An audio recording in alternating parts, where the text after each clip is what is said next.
Hola, ¿qué tal? Comenzamos Visión Global.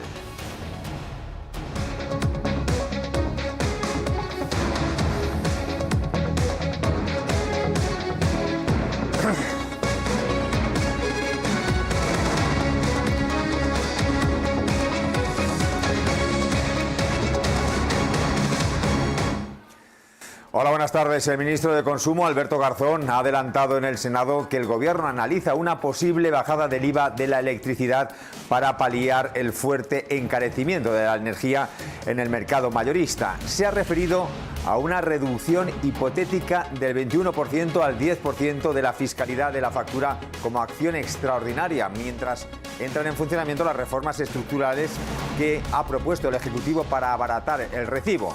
Garzón, que hasta ahora se había mostrado en contra de esa rebaja del IVA como el resto de miembros del Gobierno, ha señalado que esa medida hay que hacerla bien para que no redunde en beneficio de las empresas. También ha anunciado que se está estudiando aprobar por decreto el mecanismo para drenar los llamados beneficios caídos del cielo de las eléctricas para que se acelere su entrada en vigor y no esperar a los trámites correspondientes de un anteproyecto.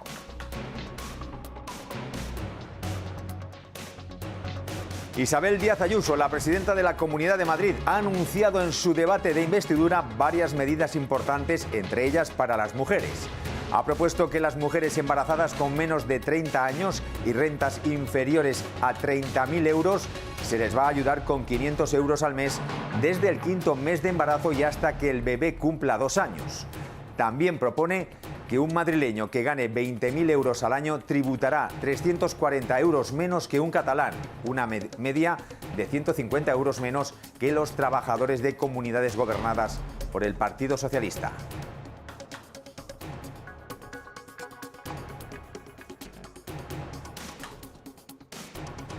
Y la inflación en la eurozona se acelera hasta el 2% en tasa interanual frente al 1,6% del mes anterior, lo que representa la mayor subida de los precios en la región desde octubre del 2018. Según ha confirmado Eurostat, en el conjunto de la Unión Europea, la tasa de inflación interanual escala en mayo hasta el 2,3% desde el 2% de abril. Este crecimiento refleja el encarecimiento del 13,1% de la energía, mientras que los alimentos frescos se mantuvieron estables. Por otra parte, el precio de los servicios aumentó un 1,1% en mayo y los bienes industriales no energéticos se encarecieron un 0,6%, 3 décimas más que el mes anterior. Por países, los precios cayeron en Grecia y subieron un 0,2% en Malta y un 0,5% en Portugal, mientras que las mayores presiones inflacionistas se registraron en Hungría, Polonia y Luxemburgo. En el caso de España, la tasa de inflación armonizada se situó en mayo en el 2,4% frente al 2% del mes anterior.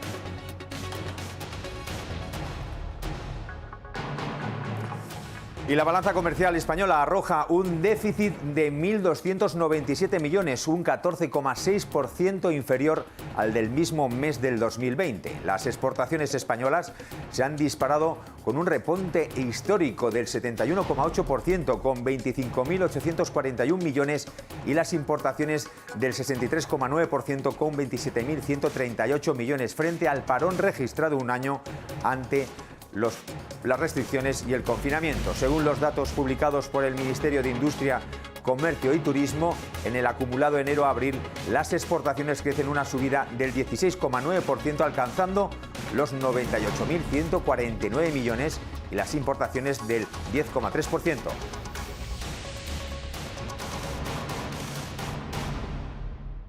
Y la Unión Europea advierte de un gran riesgo en la vigilancia de los 800.000 millones de euros de los fondos de recuperación. En una entrevista al Financial Times, el director de la agencia antifraude de Bruselas ha mostrado su temor ante las dificultades para acceder a los datos de las transacciones de todos los países del bloque. Algunos países se niegan a suscribirse a una base de datos común de transacciones. Señala que la brecha en la supervisión central podría dificultar la monitorización de los flujos financieros récord. Sus declaraciones recogen la ansiedad existente Y en sus comentarios destacan la ansiedad, como decimos, insistente en el cuartel general de la Unión Europea por evitar el mal uso de estos fondos.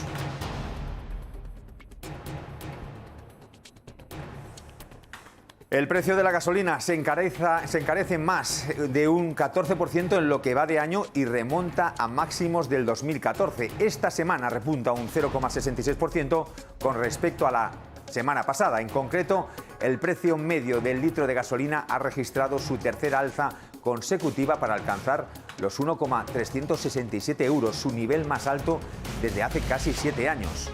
Por su parte, el precio del gasóleo también sigue en esa tendencia alcista y encadena esta semana su octavo repunte, más 0,82% para tocar los 1,231 euros el litro, su nivel más alto desde junio del 2019. Así, a los actuales precios, llenar un depósito de 55 litros de gasolina tiene un coste de 75,18 euros, lo que supone 13,6 euros más que a principios de año.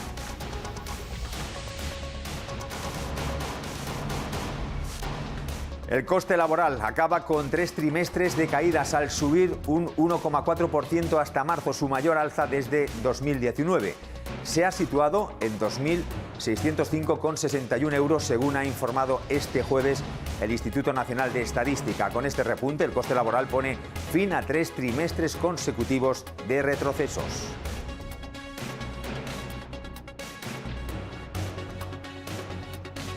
Waymo, la compañía de coches autónomos de Google, ha levantado 2.500 millones de dólares en una ronda de financiación. Entre los inversores están el Fondo de Inversiones del Plan de Pensiones de Canadá o el fabricante de componentes de automóviles Magna. Además, Waymo ha especificado que también ha participado en la ronda de empresas que ya habían financiado anteriormente la compañía hace un año, que ya recaudó 3.000 millones de dólares.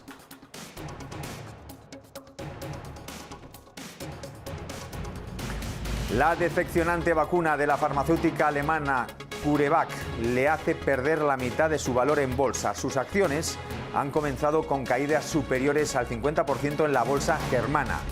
Las acciones de CureVac, que también cotizan en el mercado estadounidense, los inversores han reaccionado de forma muy negativa a los resultados preliminares del ensayo clínico de fase 2B/3 del antídoto, que han determinado que la eficacia de la vacuna frente al COVID-19 es de únicamente un 47%. La decepcionante eficiencia de la vacuna procede de un análisis provisional basado en la aparición de 134 casos de COVID-19 en el estudio realizado con unos 40.000 voluntarios en Europa y América Latina.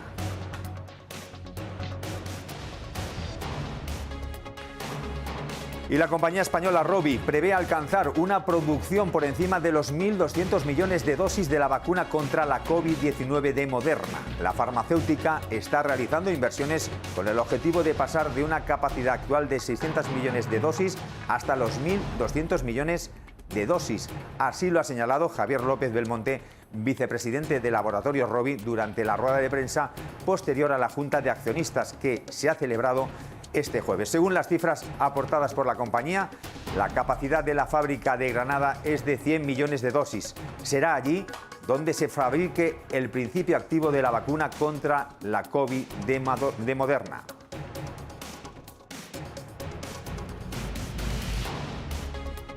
Sanidad registra 3.832 nuevos casos y 36 fallecidos. La incidencia se sitúa en 98 casos.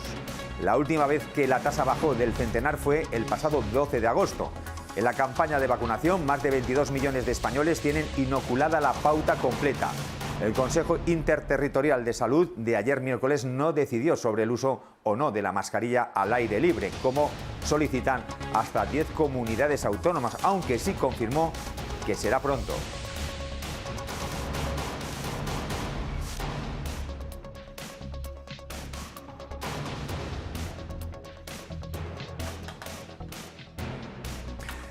Pues vemos ahora la entrevista que ha hecho nuestra corresponsal en Estados Unidos, Visila Bococo, que habla de la discapacidad y educación STEAM.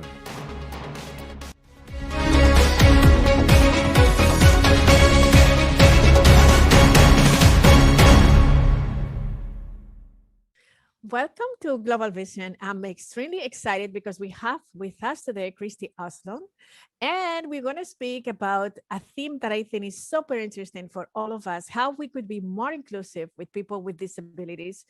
She's an advocate for that, and we're very excited to talk to you, Christy. How are you today? I am doing well, and I'm so excited to have this opportunity to speak with you. So, Christy, tell me something. How Tell me about your background and how did you start teaching in Michigan State University? How you get there? Sure. Well, I think I have a fairly eclectic background. When I left high school, it was before, I'm a little bit older, so this was before that we really started to diagnose children with language processing disorders like dyslexia. Mhm. So I knew that I sometimes struggled with reading and writing, but I didn't know it was more than my personal struggle. And I went to college for a semester and I was very miserable and I felt very stupid. So I left and I worked all kinds of jobs for 6 years. I was a live-in nanny. I worked on a sheep farm. I managed a bookstore. I did a little bit of everything. Then I went back to school because that whole time, the whole 6 years, I was practicing reading and writing. And I got a little bit stronger at it every year. So that by the time I went back to school, I had reached the point where I could keep up with the work that I needed to do. And then in 2000, I went to Michigan State to take graduate studies. And I was hired by the history department to start teaching classes. And I've been teaching ever since. Wow. What means neurodiversity? Neurodiversity is a very interesting concept. So if we think of diverse, we have to think of typical, right? Because you don't have something that's diverse unless you have something that's typical. So a neurotypical brain is what most people walk around with. And then those of us who have a neurodiverse brain, we are the physical makeup of our brain. The chemistry, the wiring is actually different. And some of it is even measurable. You can, whether you're doing scans or in the slightly creepier studies, weighing the brains, because you're not wearing those in live people. You can find physical differences. So a neurodiverse brain has a different way of processing information. And it's often because of that physical difference. So I read one study that said that with an autistic brain, some of the sensitive cells stay there that in other babies would die off over time. They stay there in the autistic brain so that people are actually more sensitive to light, to smells, to sounds, and they're just more aware of that kind of stuff. And they may not want to be more aware, but they are. And so that's more likely to be difficult for them if they're in a room with bright lights, or they might hear the lights. I know I do sometimes. So those are some of the things that are part of being neurodiverse. And why you became interested in this area and why? A couple of reasons. I grew up, my parents were involved in special education, which is education for people with disabilities. And so I grew up attending summer camps. They would work and I would be there and I would become a junior counselor. And so I was working with different people from a very young age. And then when I became a professor, I realized that a lot of my students were struggling. And I became interested in what they were going through because I remembered what it was like to have more trouble learning to read and write. And I wanted to help those students. And then I eventually learned that I was living with some of those neurodiversities. A couple of years ago, the diagnostic and statistic manual that is used by psychiatrists to diagnose mental health conditions changed again. And when they changed the definitions and what it means to be different things, some of us who had not previously been on the autism spectrum disorder were suddenly on the autism spectrum disorder. And I became autistic, even though I didn't change. The definition of what it meant to be autistic changed. So that kind of also, that was another group of people that I now felt that a whole new empathy for, because I'd already been working with them, but now it's like, oh yeah, we share a lot of the same things. So let's see if we can help each other through this. That's wonderful. And what exactly means a disability support specialist? What that exactly means? Yes, that is somebody who is usually a professional who is helping. We're probably most common in university settings, but we are also increasingly common in business settings, hospital settings. We're the people who make sure if a disabled person comes in and they need some kind of service, some kind of accommodation to be able to take part. So for example, at school, one of the most common accommodations a student will need is extended test time. And there's many reasons you could use extended test time. It might be because your brain needs more time to process information, but it could also be because you have a vision impairment. And so it takes you longer to read things. It could be because you're diabetic and your numbers are a little off. And so there's so many reasons you might need that accommodation. But that's just an example of probably one accommodation we use the most. There's many other accommodations that we can provide for students, and we're just trying to give them a little bit more level playing field to take part in these activities. Beautiful. And tell us about your book, about the history of disabilities.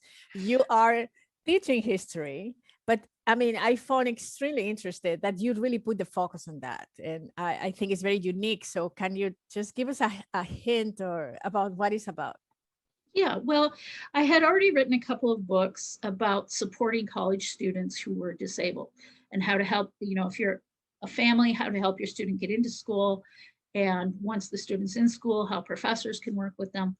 But then I got interested in what would it be like, or what was kind of the going on traditionally in education, because I knew a little bit about special education, which is what we call it in the US, when in the earlier days, students with disabilities were put in separate classrooms and they weren't allowed to go to the regular classroom.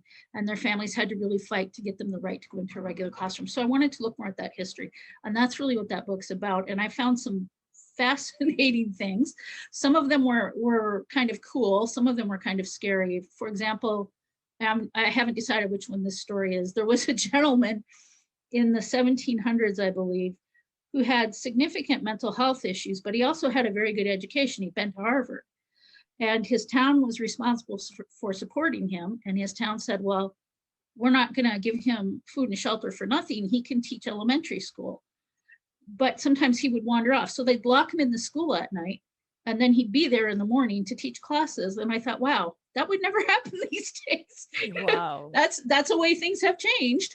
But it shows me also that our view of mental health has really changed a lot over the years. You will say that because of COVID-19, it also changed. I would like to know your opinion on that, because now everyone is talking about mental health, and maybe open up our minds and we realize that all of us, we could get there. Yes, I think that's an excellent point. I think that most people have experienced anxiety and depression during COVID. We've been isolated. We have had to stop so many of the things we're used to and so many of the habits that just give us daily comfort. So I think the conversation around mental health really has become more public. Yeah, you're absolutely right. I hope you're doing well, by the way. Yes. Thank God I took this like a retreat. How do you think that we could help people with disabilities to enter in the workforce in a very harmonious way? I think one of the things we can do that is most helpful is to not make assumptions, but to sit down and ask a person, right? What is the challenge you're finding entering this workplace? And what is something we can do to assist with that? And sometimes that is a conversation that has to go on for a few days while you work out, okay, what's really going to help? But I went to a conference before COVID, yes. and the person who was giving this talk, part of his job was to make sure people got accommodations. And he said when he studied it and he looked at it, most accommodations cost under $500, what a person needs. And they can be as simple as, for example, somebody has a bad back and they need a standing desk so that they can adjust it. Or somebody like me, I get migraines And I used to have these really yellow fluorescent lights in my office that triggered my migraine. So I was getting sick every day. All they had to do was change 2 light bulbs. I quit getting all these migraines, felt much better. So it cost them almost nothing. They just had to put in natural light bulbs. So sometimes it's such a simple fix that can make somebody then much more productive. And it's because the managers, the directors encourage that conversation. It should be like that. Yes. It really helps. I think that it's most helpful when it comes from the top down, right? When the people at the top say, we value this and we want you all to do this. But even if they don't always value it at the top, if your immediate supervisors are doing that, like, my immediate supervisor is very proactive and very supportive, and that makes such a difference.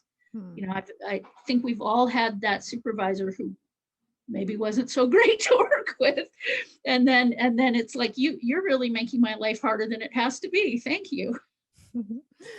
Do you think there is also an unconscious bias regarding disabilities? Oh, yes, unfortunately. And it depends on the kind too. I think mental health does remain the most stigmatized. And it doesn't help that we're living in a society where we have so much violence. And the first thing people say when there is violence, for example, guns, well, were they mentally ill? Most mentally ill people never commit a violent act, and mentally ill people are much more likely to be the victims of violence than they are to be the perpetrators. But that's not the way you see it portrayed in popular media. And just to conclude, moving forward in the future, do you think that neurodiversity will change in the corporate world? We will see things different. What is your feeling? Yes. I've been pleased to see the number of corporations recognizing that just as diversity in general is really important, disability is part of diversity. So for example, I have worked with Kimberly-Clark and with the Pepsi company. They've both started programs that are aimed at hiring qualified disabled people. And I've seen this more and more. HP, Dell, a lot of the tech companies are looking not just for disabled people, but for autistic people, because there tends to be a gift there sometimes. And the US government has a program, Schedule A, that is strictly for hiring disabled people and fast tracks the hiring of disabled people. So I think we're slowly getting there, but as we discussed, there's still some stigma too. And so it's not all positive, and we have to keep working at it. Okay, I think conversations with you is what also allow us to all be more educated about that.